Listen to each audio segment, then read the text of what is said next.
कहानी की शुरुआत इत्तो से होती है, जो रोते हुए अपने दोस्तों से अलविदा कह रही होती है। अब वह इस शहर को छोड़कर एक नए घर में एक बिल्कुल नई जिंदगी शुरू करने जा रही है। वहाँ उसके साथ उसके नए फादर रहेंगे। हालांकि वह उसके असली फादर नहीं, बल्कि उसकी माँ के हस्बैंड हैं। इसका मतलब अब इत्तो को उनके और उनकी फैमिली के साथ ही रहना होगा। जब इत्तो पहली बार उस घर में पहुँचती है तो उसे लगता है कि शायद उसके स्टेप फादर के एक या ज्यादा से ज्यादा 2 बच्चे होंगे। लेकिन घर के अंदर जाते ही वह हैरान रह जाती है, क्योंकि वहाँ 4 लड़के रहते हैं और सबके सब उससे छोटे होते हैं। यानी अचानक ही तो 4 अलग अलग लड़कों की बड़ी स्टेप सिस्टर बन जाती है। सबसे इंटरेस्टिंग बात ये होती है कि चारों की पर्सनैलिटी एक दूसरे से बिल्कुल अलग होती है, लेकिन एक चीज सब में कॉमन होती है, और वह ये कि किसी को भी इत्तो के आने से कोई खास फर्क नहीं पड़ता। अगली सुबह इत्तो जल्दी उठकर सबके लिए ब्रेकफास्ट बनाती है। जैसे ही वह सबको खाना सर्व करती है, जिन्नी उसकी तरफ देखकर ताने मारते हुए कहता है, यहाँ बड़ी सिस्टर बनने की एक्टिंग मत करो, हम दोनों की एज लगभग सेम ही है। इत्तो तुरंत जवाब देती है, एक्सक्यूज मी, मैं तुमसे पूरे 1 दिन बड़ी हूँ, इस हिसाब से बड़ी मैं ही हुई। वैसे भी ये सब छोड़ो और चुपचाप ब्रेकफास्ट करो। जब बाकी 3 लड़के स्कूल के लिए निकल जाते हैं, तब इत्तो एक और ब्रेकफास्ट की ट्रे लेकर शेन के रूम के बाहर पहुँचती है। शेन वही मिस्टीरियस भाई है जो हमेशा अपने रूम में बंद रहता है और किसी के लिए भी डोर नहीं खोलता। इत्तो बार बार नॉक करती है, लेकिन जब कोई जवाब नहीं मिलता तो वह ट्रे डोर के बाहर रखकर अपने स्कूल के लिए निकल जाती है। रास्ते में इत्तेफाक से उसकी मुलाकात अपने एक स्टेप ब्रो से हो जाती है, लेकिन अचानक वह उसका हाथ पकड़कर उसे जल्दी से एक तरफ खींच लेता है, ताकि स्कूल में कोई उन दोनों को साथ न देख ले और बेकार के सवाल न पूछने लगे। उस दिन क्लासेस खत्म होने के बाद सब भाई सुपरमार्केट जाकर घर का जरूरी सामान खरीदते हैं। वहाँ बेन अपने भाई से कहता है, हमें अपनी नई बड़ी सिस्टर की हेल्प करनी चाहिए ताकि उसके नए स्कूल में कुछ फ्रेंड्स बन सकें। लेकिन उसका भाई बिना इंटरेस्ट दिखाए कहता है, अपना काम करो, क्या पता वह पागल ही निकले। शाम को सब घर लौट आते हैं और इत्तो सबके लिए लंच बना देती है, लेकिन हर लड़का अपनी प्लेट उठाता है और सीधा अपने रूम में चला जाता है। इत्तो को सबसे ज्यादा फिक्र शेन की होती है, जो हमेशा सबसे अलग रहता है। तभी जिन्नी आराम से कहता है, जब तक वह ब्रेकफास्ट खा रहा है तब तक सब ठीक है, इतना मत सोचो। ये सुनकर इत्तो हैरान होकर कहती है, तुम ऐसा कैसे बोल सकते हो? क्या हम एक फैमिली नहीं है? हमें एक दूसरे की केयर करनी चाहिए। लेकिन जिन्नी ठंडे अंदाज में जवाब देता है, हम कोई फैमिली नहीं है और वह बिल्कुल ठीक है। खाना खा रहा है ना, फिर और क्या चाहिए? अगली सुबह इत्तो फिर से जल्दी उठकर ब्रेकफास्ट बनाने नीचे आती है, लेकिन इस बार वह देखती है कि जिन्नी पहले से ही रेफ्रिजरेटर के सामने खड़ा है। इत्तो तुरंत उसके हाथ से सामान ले लेती है और मुस्कुराते हुए कहती है, टेंशन मत लो, ब्रेकफास्ट मैं बना देती हूँ। ब्रेकफास्ट के बाद इत्तो सबके कपड़े धोती है और पूरा घर साफ करती है। सिर्फ बेन ही ऐसा होता है जिसे उस पर थोड़ी सिंपैथी आती है। वह अपने बड़े भाई से कहता है, कम से कम उसे थैंक यू तो बोलना चाहिए। वह पूरा दिन रोबोट की तरह घर का सारा काम करती रहती है। लेकिन जिन्नी को इत्तो का ये सब करना बिल्कुल पसंद नहीं आता। वह उसके पास आकर गुस्से में कहता है, क्या तुम थोड़ा नॉर्मल बिहेव नहीं कर सकती? इत्तो शांत होकर जवाब देती है, मैं हमेशा से ऐसी ही हूँ, मैं कोई नया काम नहीं कर रही। लेकिन जिन्नी और गुस्सा हो जाता है और कहता है, क्या तुम पागल हो? क्या तुम्हें लगता है कि जो काम किसी ने तुमसे कहा ही नहीं, उन्हें करके हम खुश हो जाएंगे? ये सुनकर इत्तो अपना सिर झुका लेती है और धीरे से कहती है, मुझे ऐसा नहीं लगता, लेकिन अगर कोई गलत फहमी हुई है तो मुझे माफ कर दो। इतना कहकर वह जल्दी से ऊपर चली जाती है ताकि कोई उसकी आंखों में आने वाले आंसू न देख सके। कुछ देर बाद बेन जिन्नी की तरफ से उससे माफी मांगने आता है। वह कहता है, सॉरी, अगर जिन्नी ने तुमसे इतनी बुरी तरह बात की, हमारी कभी कोई सिस्टर नहीं थी, इसलिए उसे समझ ही नहीं आता कि उसके साथ कैसे बिहेव करे। और जब से हमारी माँ की डेथ हुई है, तब से उसने सबकी रिस्पॉन्सिबिलिटी अपने ऊपर ले ली है। वह अपनी सारी फीलिंग्स हमेशा दिल में ही दबा कर रखता है। बाद में इत्तो डिनर के लिए सामान खरीदने सुपरमार्केट जाती है। वहाँ उसकी मुलाकात फिर से जिन्नी से हो जाती है। इत्तो मुस्कुराकर कहती है, ये बैग्स काफी हैवी लग रहे हैं, लाओ मैं हेल्प कर देती हूँ। जिन्नी गहरी सांस लेकर कहता है, मैं सोच रहा था कि आज सबके लिए अच्छा सा डिनर बनाऊंगा, लेकिन छोड़ो। घर वापस आते वक्त जिन्नी मान लेता है कि उसे इत्तो को इतनी मेहनत करते देखकर अच्छा नहीं लगता। सिर्फ उन सबको खुश करने के लिए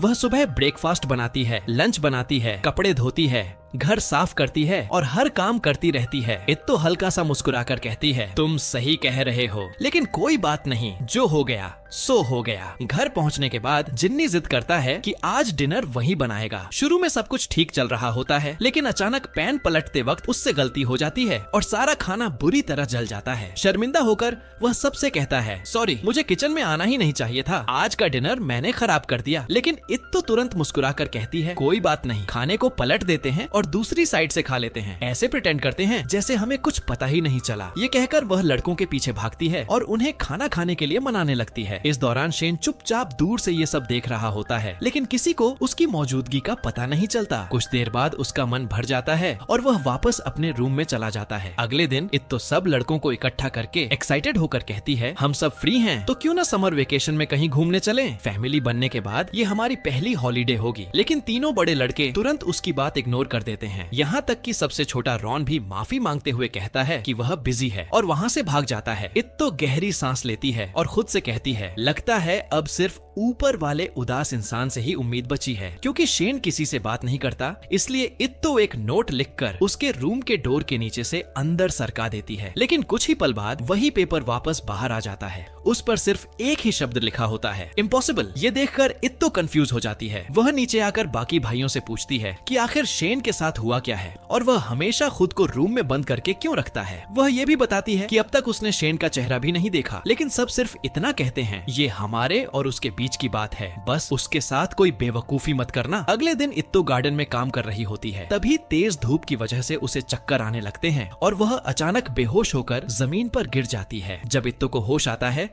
तो वह खुद को घर के अंदर पाती है। पास ही एक फैन चल रहा होता है और उसके माथे पर ठंडी पट्टी भी रखी होती है। तभी पहली बार उसकी मुलाकात शेन से होती है। हैरान होकर वह कहती है, तो तुम ही शेन हो जिसके बारे में सब बात करते हैं। लेकिन शेन सीधा जवाब देता है, तुम गलत इंसान से बात कर रही हो। इतना कहकर वह तुरंत मुड़कर ऊपर अपने रूम की तरफ भाग जाता है। लेकिन इत्तो इतनी आसानी से उसका पीछा छोड़ने वाली नहीं होती। वह कुछ ड्रिंक्स उठाती है और उसके पीछे चली जाती है। जैसे ही शेन अपना रूम खोलता है, इत्तो जल्दी से अंदर घुस जाती है। उसके डोर बंद करने से पहले ही रूम के अंदर जाकर वह हर चीज देखने लगती है और बिना पूछे हर चीज पर अपनी ओपिनियन देने लगती है। आखिर में शेन शांत होकर कहता है, अगर तुम पहले वाली बात के लिए मुझे थैंक यू बोलने आई हो तो उसकी जरूरत नहीं है, मैंने कोई खास काम नहीं किया। फिर वह शर्मिंदगी से कहता है, सच कहूँ तो मैं बहुत डरपोक हूँ। उसकी आवाज कांपने लगती है। वह बताता है कि उसे अनजान लोगों से बात करने से बहुत डर लगता है। इसी वजह से जब इत्तो बेहोश हो गई थी तब वह एम्बुलेंस तक नहीं बुला पाया। हालांकि उसकी कंडीशन काफी सीरियस थी और उसे तुरंत हॉस्पिटल ले जाना जरूरी था। शेन उदास होकर कहता है, मैं ऐसा इंसान ही नहीं हूँ जिस पर कोई भरोसा कर सके, बिल्कुल वैसे ही जैसे सब हमेशा कहते हैं। लेकिन इत्तो तुरंत सिर हिलाकर कहती है, नहीं, बिल्कुल उल्टा, मेरी जान तो तुमने बचाई है। अगर तुम नहीं होते तो शायद मैं आज जिंदा भी ना होती। इत्तो की ये बात सुनकर शेन बिल्कुल चुप हो जाता है। कुछ पल के लिए उसके पास कोई जवाब ही नहीं होता। फिर वह धीरे से जमीन पर बैठ जाता है और सालों से दबाए हुए अपने इमोशंस को रोक नहीं पाता। उसकी आंखों से आंसू निकलने लगते हैं। कुछ देर बाद वह अपनी फेवरेट ऑनलाइन गेम खोलकर खेलना शुरू कर देता है, क्योंकि वही उसकी दुनिया होती है। लेकिन तभी इत्तो भी गेम के अंदर उसके सामने आ जाती है। मुस्कुराते हुए वह कहती है, मुझे लगा तुम यहीं मिलोगे, इसलिए मैं तुम्हें ढूंढते ढूंढते यहाँ तक आ गई। फिर वह कहती है, ये हमारी पहली प्रॉपर मुलाकात जरूर है, लेकिन सच कहूँ तो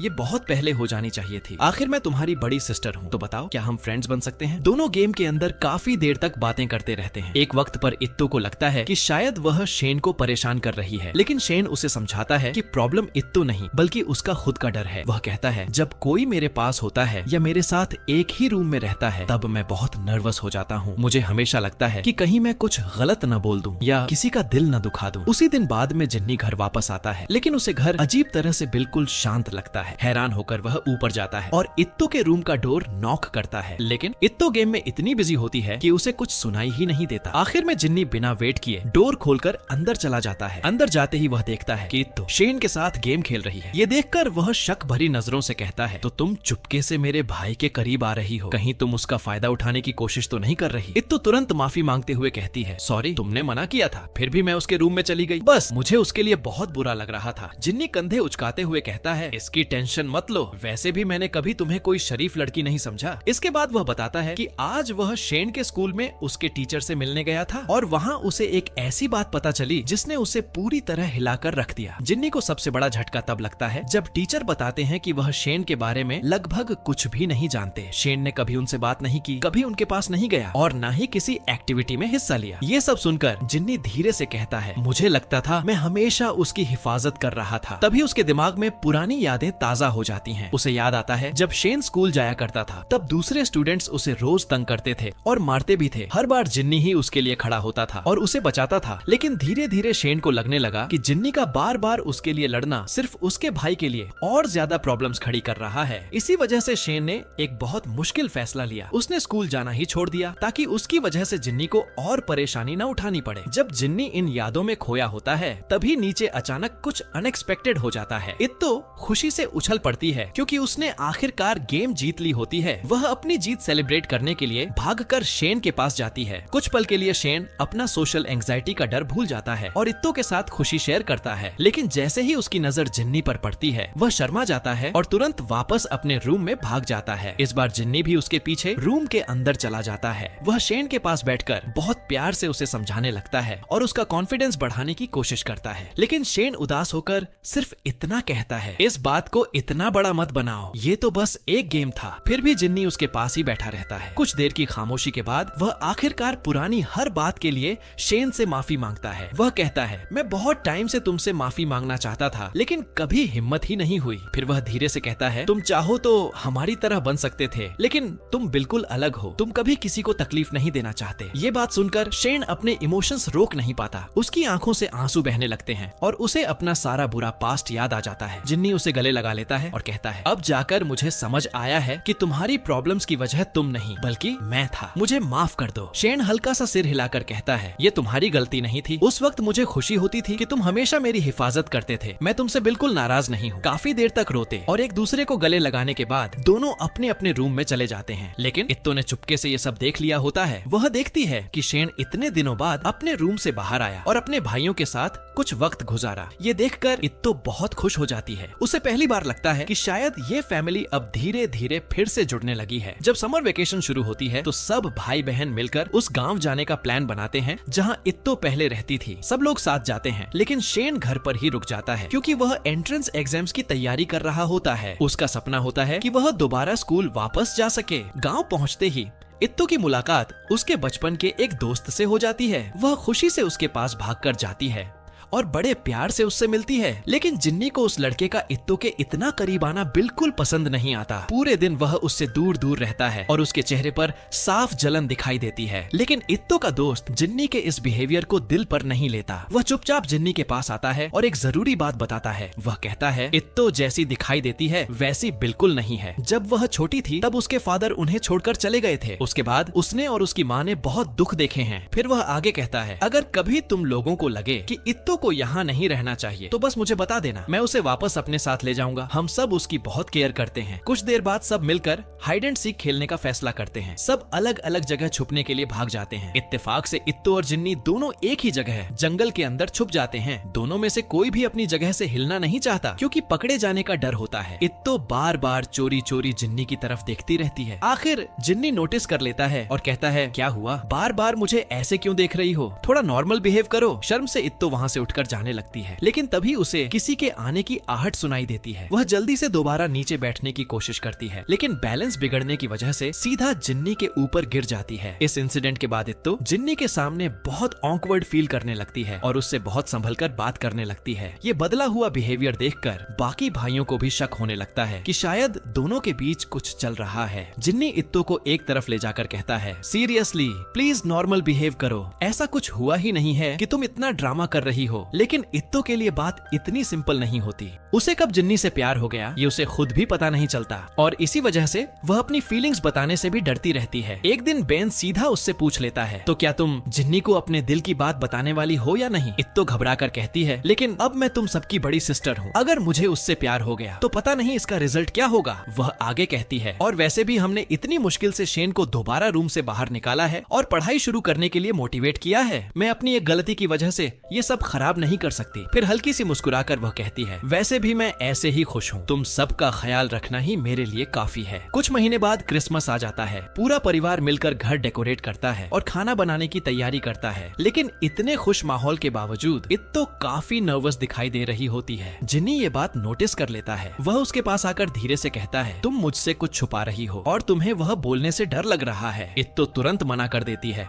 और कहती है, नहीं, इस बात का तुमसे कोई लेना देना नहीं है। जिन्नी आराम से कहता है, ठीक है, पहले इस स्टफ्ड फूड को बनाने में मेरी हेल्प ले लो, फिर बाद में उस बात पर भी बात कर लेंगे जिसका मुझसे कोई लेना देना नहीं है। इत्तो गहरी सांस लेती है और आखिर हिम्मत करके सीधा कह देती है, ठीक है, मैं सीधा बोल देती हूँ, मैं तुमसे प्यार करती हूँ। ये सुनकर जिन्नी पूरी तरह हैरान रह जाता है। वह कहता है, क्या सच में तुम मुझसे प्यार करती हो? फिर वह शांत होकर कहता है, मुझे थोड़ा टाइम दो, मैं अच्छी तरह सोचकर तुम्हें जवाब दूंगा। उस दिन के बाद जिन्नी दिन रात इसी बात के बारे में सोचता रहता है। काफी सोचने के बाद आखिर वह इत्तो के पास आता है और कहता है, सच कहूँ तो मुझे समझ नहीं आ रहा था कि ये बात कैसे कहूँ। मैं तुम्हारा दिल नहीं दुखाना चाहता था। फिर वह धीरे से कहता है, लेकिन मुझे लगता है ये मुमकिन नहीं है। मैं तुम्हें सिर्फ अपनी फैमिली का हिस्सा ही समझता हूँ। उम्मीद करता हूँ इस बात से हमारे बीच सब कुछ नहीं बदलेगा। इत्तो हल्का सा मुस्कुराकर कहती है, नहीं, कोई बात नहीं, मैंने भी इस बारे में सोचा था और मुझे भी लगा था कि ये रिलेशनशिप शायद कभी वर्क नहीं करेगा, लेकिन मेरी फीलिंग्स को इतनी सीरियसली लेने और इतना सोचने के लिए थैंक यू। इत्तो मुस्कुराकर कहती है, हमारे बीच कुछ भी नहीं बदलेगा, तुम बिल्कुल टेंशन मत लो। उस ऑकवर्ड बात को बीते हुए कुछ महीने गुजर जाते हैं। फिर आता है शेन का स्कूल वापस जाने का पहला दिन। इत्तो उसका बहुत ध्यान रखती है। वह उसके साथ स्कूल तक चलकर जाती है और पूरे रास्ते उसे मोटिवेट करती रहती है ताकि वह नर्वस ना हो। ये सब देखकर जिन्नी को अजीब सी जलन होने लगती है। वह अपने भाइयों से भी कंप्लेन करता है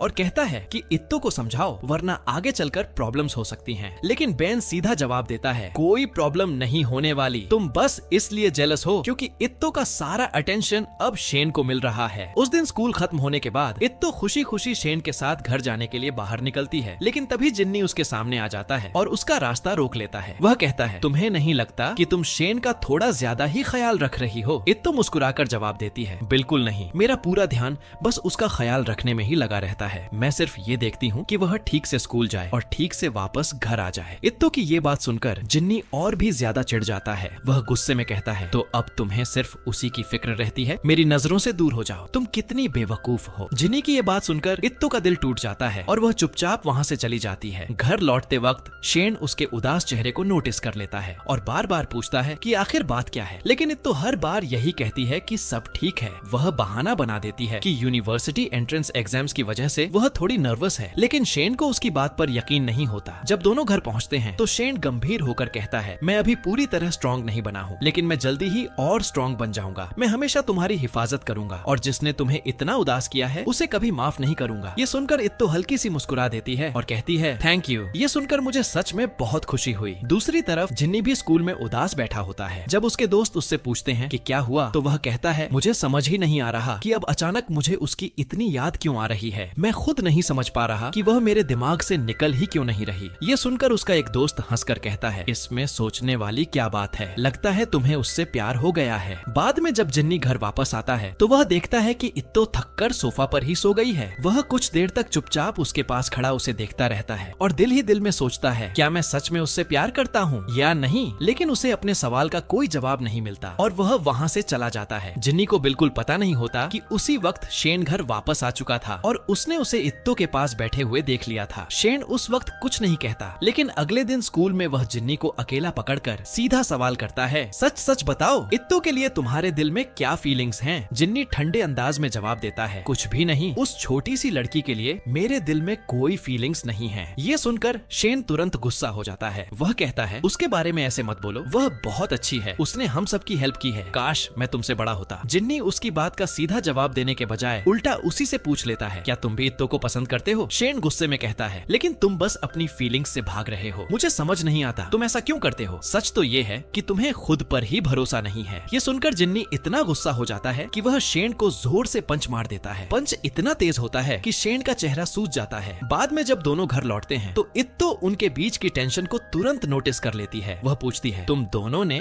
फाइट क्यों की? लेकिन जिन्नी कोई जवाब नहीं देता। वह सिर्फ इतना कहता है, ये हमारे बीच की बात है, हम इसे खुद ही सॉल्व कर लेंगे। इसके बाद दोनों एक चैलेंज रखते हैं। वह डिसाइड करते हैं कि स्कूल के गेम कंपटीशन में दोनों एक दूसरे के अगेंस्ट खेलेंगे। जो जीतेगा वह हारने वाले से कोई भी एक रिक्वेस्ट करेगा और दूसरे को उसे मानना होगा। अगले दिन दोनों ग्रुप कंपटीशन में हिस्सा लेते हैं। इत्तो साइड में खड़ी बहुत नर्वस होती है। उसे समझ ही नहीं आता कि वह किसके लिए चीयर करे। आखिर में शेन कंपटीशन जीत जाता है, लेकिन गेम के दौरान उसके पैर में चोट लग जाती है। जिन्नी उसे फर्स्ट एड रूम तक ले जाता है। वहाँ शेन धीरे से कहता है, अगर तुमने मुझे गिरने से नहीं बचाया होता तो आज विनर तुम होते। फिर वह कहता है वैसे मेरी रिक्वेस्ट ये है कि आज शाम तुम आराम से घर चले जाना। मैं इत्तो से प्यार करता हूँ और आज मैं उसे अपने दिल की बात बताने वाला हूँ। ये सुनकर जिन्नी बिना कुछ बोले चुपचाप अपने कपड़े बदलता है और वहाँ से निकल जाता है। लेकिन जब वह घर पहुँचता है तो देखकर हैरान रह जाता है कि इत्तो पहले से ही वहाँ मौजूद होती है। जैसे ही इत्तो उसे देखती है वह खुशी से कहती है तुम इतनी देर से क्यों आए? मैं कब से तुम्हारा वेट कर रही थी। फिर वह कहती है शेन ने बोला है कि उसकी जीत सेलिब्रेट करने के लिए हम दोनों मिलकर टेस्टी डिनर बनाएंगे। चलो जल्दी मार्केट चलते हैं वरना देर हो जाएगी। जिन्नी कुछ पल के लिए बिल्कुल कंफ्यूज होकर खड़ा रह जाता है। उसे समझ ही नहीं आता कि आखिर हो क्या रहा है। लेकिन फिर वह चुपचाप इत्तो के साथ चल पड़ता है। मार्केट जाते हुए दोनों इधर उधर की बातें करते रहते हैं। अचानक जिन्नी अपने दिल की बात कह देता है। वह कहता है सुनो, मैं तुमसे सिर्फ फैमिली की तरह प्यार नहीं करता, मैं तुमसे उससे भी ज्यादा प्यार करता हूँ। ये सुनकर इत्तो रुक जाती है। फिर वह मुस्कुराकर कहती है मैं भी तुमसे प्यार करती हूँ जिन्नी। इसके बाद दोनों ऐसे चलने लगते हैं जैसे कुछ हुआ ही ना हो। जिन्नी खुश होकर कहता है चलो जल्दी चलते हैं और सामान खरीदते हैं। लेकिन इत्तो हंसते हुए कहती है थोड़ा धीरे चलो, तुम बहुत तेज चल रहे हो। जिन्नी मुस्कुराकर जवाब देता है मैं तो नॉर्मल चल रहा हूँ, तुम ही इतनी छोटी हो कि मेरे साथ चलने के लिए तुम्हें भागना पड़ रहा है। चलो थोड़ा और फास्ट चलो। जब दोनों घर वापस आते हैं तो पूरी फैमिली गार्डन में इकट्ठा हो जाती है और सब मिलकर बारबेक्यू बनाने लगते हैं। सब लोग मिलकर हंसते हैं, गेम्स खेलते हैं और एक दूसरे के साथ खूबसूरत वक्त गुजारते हैं। थोड़ी देर बाद उनकी मदर बाहर आती है। इतना शोर और इतनी मस्ती देखकर वह सबको डांटने लगती है। इत्तो मुस्कुराते हुए तुरंत कहती है सॉरी, मेरे छोटे ब्रदर्स की तरफ से मैं माफी मांगती हूँ। इसी प्यारे और खुशियों से भरे फैमिली मोमेंट के साथ मूवी यहीं खत्म हो जाती है। अगर आपको ये स्टोरी पसंद आई हो तो वीडियो को लाइक जरूर करें और अगर आप पहली बार हमारे चैनल पर आए हैं तो फ्यूचर में ऐसी और अमेजिंग रिकैप्स देखने के लिए चैनल को सब्सक्राइब करना मत भूलिएगा। मिलते हैं नेक्स्ट वीडियो में।